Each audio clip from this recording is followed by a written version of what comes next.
이제 좀 시작을 해보죠. 어제 FOMC 회의록이 발표가 됐어요. 우리나라 시간으로 이제 새벽에 발표가 됐는데, 뭐 오늘 이제 고용 발표가 있겠지만 연준이나 아니면 재무부나 뭐 이런 데서 딱히 뭐 저게 없잖아요. 그래서 어제 FOMC 회의록을 조금 뜯어보자, 그런 생각으로 오늘 제가 서치를 좀 해갖고 이거저거 좀 준비를 해봤습니다. 그래서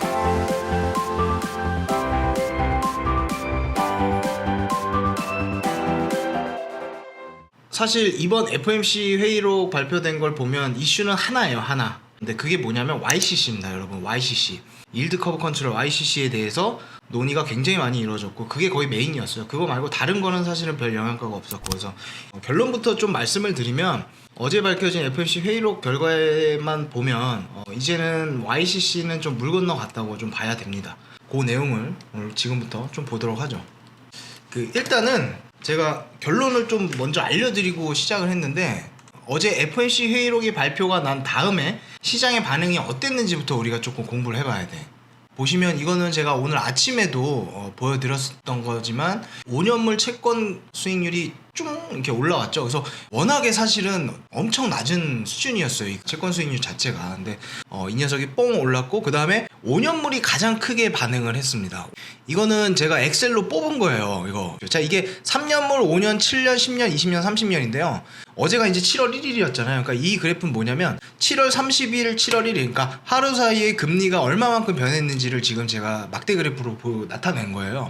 보시면 5년물이 제일 크죠. 그래서 5년물이 그럼 왜 크냐면, 5년물을 만약에 이제 연준에서 YCC를 때릴 거다 하면 그 타겟으로 하는 채권, 그 중심이 되는 채권이 5년물 정도는 되지 않겠냐라고 시장에서 이제 베팅이 많이 들어갔던 건데, 그게 이제 어제 회의록이 나오면서 그 사람들이 다 회수를 한 거지. 그래서 5년물의 상승폭이 이제 가장 컸다, 그렇게 보시면 되고, YCC를 연준에서 안 하기로 했다고 해서 얘네들의 최근에 계속해서 시장을 떠받쳤던 그런 진짜 유례 없는, 그리고 앞으로도 유례 없을 그런 어떤 큰 기조 자체가 흔들린 건 아니라는 거예요. 그러면 왜 YCC를 포기했느냐? YCC를 포기하는 대신 다른 걸 줬어요, 시장에.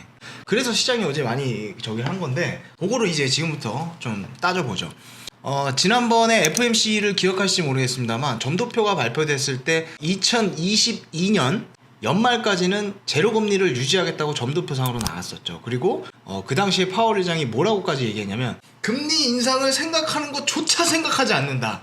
그만큼 굉장히 파괴력 있게 뭐든지 하겠다는 거를 이제 피력을 했었는데, 그런 상황에서 현재 논의되고 있는 6월달 FOMC에서 연준이 논의했던 이 주제 큰 틀로 두 가지인데, 그 첫 번째가 뭐냐면, 기존의 포워드 가이던스라고 하는 건요, 연준이 우리 앞으로 어떻게 할 거야 라고 하는 거예요. 예를 들면 제가 방금 전에 말씀드렸던 점도표상으로 2022년까지 금리 인상이 없을 거라는 거, 뭐 이런 것들, 앞으로 우리가 어떻게 할 거야 라고 하는 걸 보통 포워드 가이던스라고 해요. 그 다음 지금까지 했던 양적 완화, 굉장히 많은 조치들이 있잖아요. 지금 이런 양적 완화들이 여전히 효과적인지, 요거에 대해서 가장 많은 논의를 했었고, 그 다음에 두 번째는 방금 말씀드렸던 이 첫 번째 포워드 가이던스와 양적 완화를 지원하는 데 있어서 오늘 논의하는 YCC가 효과적일 것인가, 이거를 중점적으로 논의를 했다고 어제 나와 있어요, 그 회의록에 보면.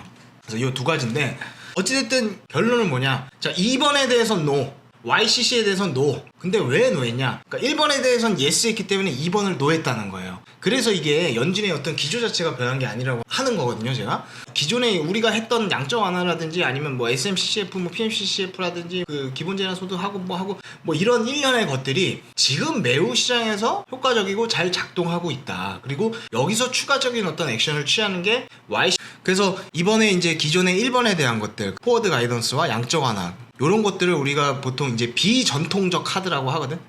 이것의 어떤 합격점, 만족한다는 데 있어서 한 4가지 정도의 이유를 들었어요. 첫 번째는 그동안에 많은 운영 노하우가 쌓였고, 그 다음에 그 결과도 역시 지금 그게 효과적으로 먹히고 있고, 그 다음에 이게 어떤 핵심 정책으로 자리를 잡았으며, 어떤 연준의 고유한 역할, 연준이 존재하는 이유는요, 그 완전 고용과 물가 안정이에요.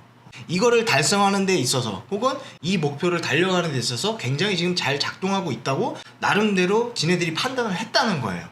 그래서 이런 상황에서 연준이 이제 YCC를 고사를 했는데, 지금 현재 그 미국 기준금리가 여러분 제로잖아요, 제로. 그러니까 더 내릴 수는 없어요. 그래서 시장이 예전에 얼마 전만 해도 마이너스 금리를 하라고 막 요구를 했었잖아요. 그때 연방기금 선물 금리 베팅하는 거 내년 거 막 8월부터 막 10월까지 그때 제가 마이너스 베팅 들어간 건 있었다고 하는데, 그럼에도 불구하고 뭐 YCC보다 더욱 더 발작을 일으키는 게 지금 마이너스 금리는 죽어도 안 한다고 하는 거잖아. 그러니까 마이너스 금리는 이제 하지 못하는 지금 상황에서 연준이 왜 YCC를 고사를 했느냐, 여기에는 한 3가지 정도 이유가 있는데, 첫 번째는 뭐냐면 종료 시점에 임박했을 때 연준 대차제조표 구성을 제대로 통제해내기 어렵다. 자, 이게 뭐냐면 잘 가둬놨어요. 얘를 언젠가는 풀어야 될 때가 있을 거 아니에요, 여러분. 경기가 좋아지고 실업률이 다시 낮아지고 비농업 고용자 수도 늘어지고 임금 산정 인플레도 올라가고 언젠간 풀어야 되는데, 이게 여러분 왜 그런 거예요. 스프링을 계속 막고 있다가요, 탁 튀면은 얘가 처음에 어때요? 팍 터버리죠. 눌러놨던 것이 풀렸을 때 이 나올 반작용, 그 다음에요, 이게 보면 연준의 대차제조표가 꼬일 수 있다는 게 뭐냐면, 이렇게 막아놨어요. 그럼 금리가 위로 오면 금리를 때려 내려야 되니까 채권을 막 살 거 아니야. 그리고 금리가 아래로 가면, 금리가 더 이상 아래로 가는 걸 하지 못하기 위해서 채권을 시장에다 갖다가 팍 내다 팔아야 될 거 아니에요. 그러면 이게 여러분 한 번 갔다 한 번 갔다 한 번 갔다 한 번 갔다 한 번 갔다 한 번 갔다 하면 괜찮은데, 계속 이러면, 그러면 연준 입장에서는 맨날 사기만 하던가 아니면 맨날 내놓기만 하던가 해서 이게 대차대조표가 꼬일 수가 있다고. 그러니까 이게 첫 번째 YCC를 고사한 이유 중에 하나고, 두 번째는요, 기본적으로 이거는 제가 이제부터 이거에 대해서 자세하게 말씀을 드릴 텐데, 자, YCC라는 거는 채권을 타겟팅해서 그거를 사주는 겁니다. 그러면 3년물, 5년물, 10년물, 보통 이제 채권을 이제 사는 쪽에 가깝죠. 근데 YCC는 기본적으로 그 지표랑 연계된 게 아니라요, 캘린더 베이스의 정책이에요. 캘린더 베이스. 요거는 제가 좀 이따가 더 자세히 말씀드릴게요.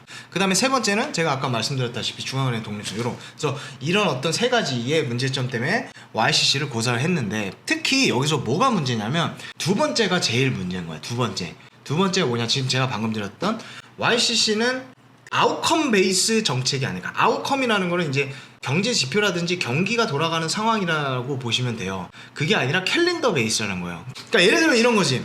아주 쉽게 설명드리면, 연준에서 자, 우리는 2022년 12월 31일까지 제로금리를 유지합니다. 이게 캘린더 베이스고요, 여러분. 자, 우리는 실업률이 다시 4% 언더로 내려갈 때까지, 혹은 인플레이션이 2% 위를 상회할 때까지 이 정책을 유지합니다. 이거는 아웃컴 베이스인 거야. 그러니까 경기에 연동된 베이스인 거야. 그러니까 이 둘의 차이가 대충 이제 좀 구분이 가시죠. 그래서 사실은 이게 캘린더 베이스의 가장 안 좋은 점은 뭐냐면요, 예를 들어서 뭐 2022년 말까지 우리가 계속해서 이런 양적 완화라든지 아니면 뭐 매달 지금 320억 달러 정도 지금 매주 사잖아요. 그래서 이런 것들이라든지, 아니면 이 캘린더 베이스의 문제점은, 만약에 2022년 말까지 한다 그랬어. 근데 코로나 백신이 막 갑자기 튀어나오면서 경기가 다시 풀리고 실업률이 막 팍팍팍 내려가고 뭐해. 근데 이제는 YCC를 하면 안 되는 상황이 있음에도 불구하고, 채권은 여러분 3년, 5년, 10년 이렇게 만기가 있잖아요. 그래서 그런 것들을 타겟팅을 하다 보니까 이게 굉장히 경직성이 있어요. 그치? 경직성이 있는 거잖아. 딱 기간 정해놓고 하다 보니까. 그러니까 그런 안 좋은 점이 있는 거고, 그 다음에 만약에 연준에서 5년물을 타겟팅으로 YCC를 합니다 라고 했어. 그러면 5년물을 타겟팅을 할 건지 아니면 5년 뒤까지 할 건지, 이것도 약간 좀 애매한 거야. 그러니까 5년물을 하면 만기가 하루씩 늘어나는 개념이고요. 그 다음에 5년 뒤까지 하면 시행 시점이 하나씩 밀리면서 종료 시점이 하나씩 줄어드는 거죠. 근데 이게 5년물을 타겟팅할 거냐, 지금으로부터 5년 뒤를 타겟팅을 할 거냐, 그러니까 이 차이가 여러분 굉장히 커요. 왜냐면 전자 같은 경우는 종료 시점이 매일 미뤄지는 거고, 후자는 시행일이 하루씩 줄어드는 거잖아. 그래서 여기에 따른 비용이라든지 효과 차이가 하늘과 땅 차이라고. 그러니까 YCC 그냥 하는 게 아니에요, 여러분.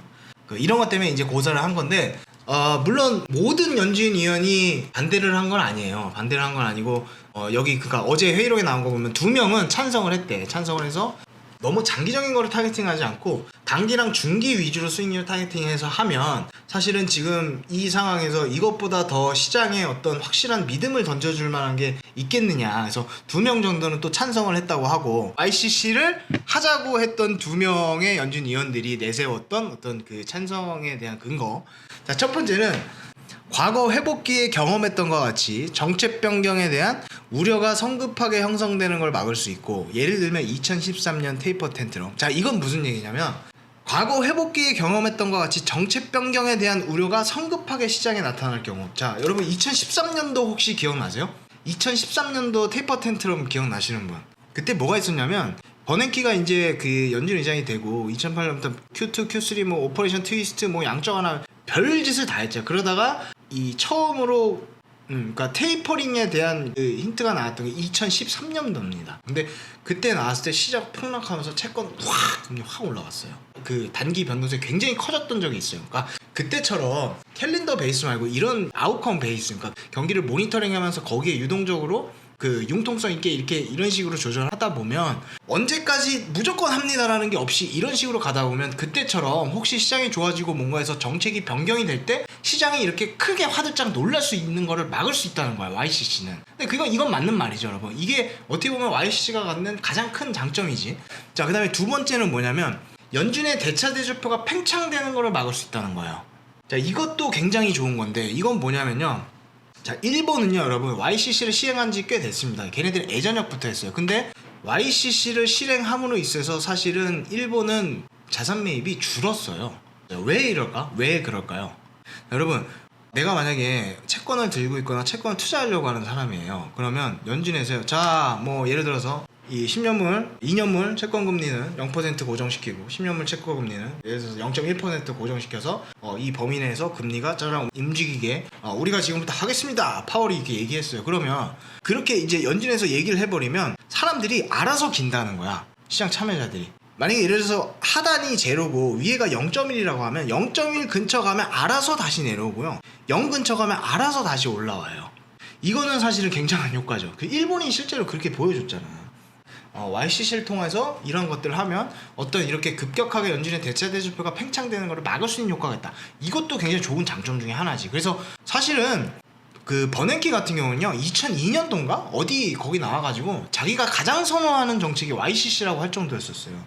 그래서 이렇게 YCC가 결국에는 어찌됐든 어제 밝혀졌던 6월 FOMC 회의록을 보면 이렇게 사장되는 분위기 속으로 가고 있지만 그 어저께 incoming months라는 표현이 많이 나오거든요. incoming months, 그러니까 다가오는 몇 달 안에 연방기금금리 경로라든지 우리가 YCC는 안 하지만 얘들아 걱정하지 마. 앞으로 다가오는 동안 이제 제가 볼 때는 9월이 될 것 같은데 혹은 그때가 되기 전에 우리 연준에서 지금 하고 있는 어떤 그 정책들이 앞으로 나아갈 경로, 그 다음에 규모, 그 다음에 만약에 뭐 자산 매입이라든지 이런 것들을 하게 되면 어떤 것들을 편입시키고 빼고 할지에 대한 그런 구성 종목들, 이런 거에 대해서 조금 더 니네들이 안심할 수 있게 우리가 구체적으로 방안을 내줄게, 이렇게 계속 얘기가 나옵니다.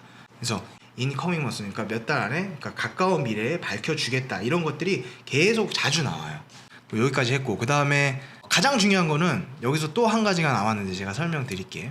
지난 6월 FOMC에서 연준 위원들이 시장에 대놓고 얘기한 게 뭐냐면, 한 문장으로 하면 YCC는 안 주는데 대신에 인플레 오버슈팅 되는 거 너희들한테 줄게, 요렇게 정리할 수 있는데, 그게 뭐냐면 일단은 캘린더 베이스인 YCC는 버린다는 거 아니야. 지금 고려 대상이 아니라는 거 아니에요.